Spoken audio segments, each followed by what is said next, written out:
souper. La première question que je vais vous demander, c'est comment vous vous êtes senti lors de la lecture du premier texte? Ben moi, je me suis senti désorienté. Je trouvais ça bizarre, tu sais, je trouvais des mots que je connaissais pas, que 3 lettres, des lettres qui se mettent jamais ensemble, que ça se prononce bizarrement. Que je me sentais bizarre. Je me suis senti comme si on avait pris le texte et qu'on l'avait mis dans le blender. Qu'on avait recollé les morceaux. C'est une belle façon de le dire.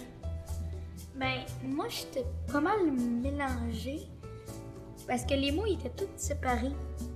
Puis il y avait comme le début d'un mot puis la fin d'un autre mot qui étaient ensemble. Fait que j'étais pas capable de lire. Ouais. Ben moi, je m'étais sentie vraiment perdue parce que dans ma tête, j'essayais de reconstituer les mots ensemble, mais ça marchait pas. Fait que là, j'essayais, mais j'étais vraiment toute perdue. Toi, Gab? Ben, c'est sûr que quand tu lis beaucoup, tu t'attends à ce que ton cerveau soit capable de compenser cette écriture-là. Là, on a vu souvent des textes avec des lettres, tout ça, mais c'était comme trop de consonnes ensemble pour que je puisse dire que je comprenais vraiment ce qui se passait. C'était dérangeant. Moi, je me sentais mélangée parce qu'il y avait plein de lettres, premièrement, qui n'allaient pas ensemble. J'étais pas habituée de lire un texte puis que j'hésitais avant de dire les mots. Moi, ben, j'ai trouvé ça comme mélangeant, puis les mots marchaient pas ensemble. Puis ben, dans ma tête, c'est plus un casse-tête que de la lecture. Puis d'habitude, tu lis ça, tu comprends, mais là, je comprenais rien. Est-ce que vous êtes senti mal à l'aise face au texte? Oui. Oui, en général, oui. Plutôt. Le texte que vous avez lu en premier vous a pris en général 4 minutes pour un temps normal de 20 secondes. Quelles sont les difficultés qui sont rencontrées selon vous par un dyslexique qui vit ça à tous les jours en classe? Ben, j'imagine que ça rabaisse, ça donne un coup à l'estime de soi quand tu vois que les autres, ça leur prend 20 secondes, toi ça t'en prend 4 minutes.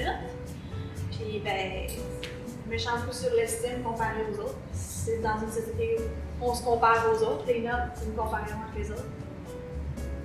Moi, je pense que les personnes auraient peur du jugement des autres.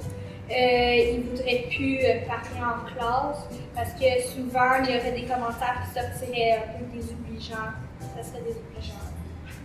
Mais moi, je trouve qu'à un moment donné, ils feraient plus d'efforts parce qu'ils se diraient ça sert à rien, ça revient tout le temps au même. Puis ils comprennent plus rien à cause qu'ils veulent pas apprendre vraiment. Ouais, j'imagine de nos jours, il y a beaucoup de pancartes, des trucs du genre qu'on doit lire, puis eux ne comprennent pas nécessairement, donc c'est pas juste à l'école, ça va être dans la vie de tous les jours, puis ça va causer des problèmes. Le monde ne sont pas toujours au courant que eux ont ce problème. C'est vrai comme il devrait vraiment abaisser la personne. Ah, ouais. Dans son cheminement. Non, exactement. Je serais anxieux. Par exemple, tu as un contrôle très important que tu lises, tu comprennes, pour que ta vie soit bien. Moi, je serais anxieux parce que, par exemple, si tu as un contrat qu'il faut que tu écrives, mais avant, il faut que tu lises, là, tu peux rien comprendre, fait que tu sais pas qu'est-ce qui pourrait t'arriver. Si tu signais, même chose quand tu arrives en classe, tu sais qu'il faut que tu lises un texte, là, tu es anxieux, ça t'entend pas d'y aller, fait que tu manques ton mot pour pouvoir lire, pour avoir le jugement des autres sur toi. Ben, moi, je trouve que ça doit être pas. Comment dire? Je pense pas que c'est possible d'aller bien loin dans la vie avec ça. Comme il a dit, les contrats, tu peux pas vraiment en signer, sinon ça te prend énormément de temps. Puis les examens, quand t'es plus jeune, c'est encore plus dur. Fait que même avec l'aide, Ouais. même avec l'aide qu'on peut leur apporter, je pense que Ouais. il va avoir trop de misère et il va toujours vouloir Ah, lâcher. c'est ça. Ben, moi, je crois que si on prend par exemple un élève qui est dyslexique, puis dans une classe, il y a un texte à lire, la personne, elle se sent sûrement mal à l'aise parce qu'elle a de la misère à lire le texte, mais elle sait qu'autour d'elle, sont toutes capables, puis c'est dur, même si elle s'exprime, puis qu'elle fait comprendre aux gens qu'elle a vraiment de la misère, et tous les gens ont de la misère à comprendre parce qu'eux sont pas là.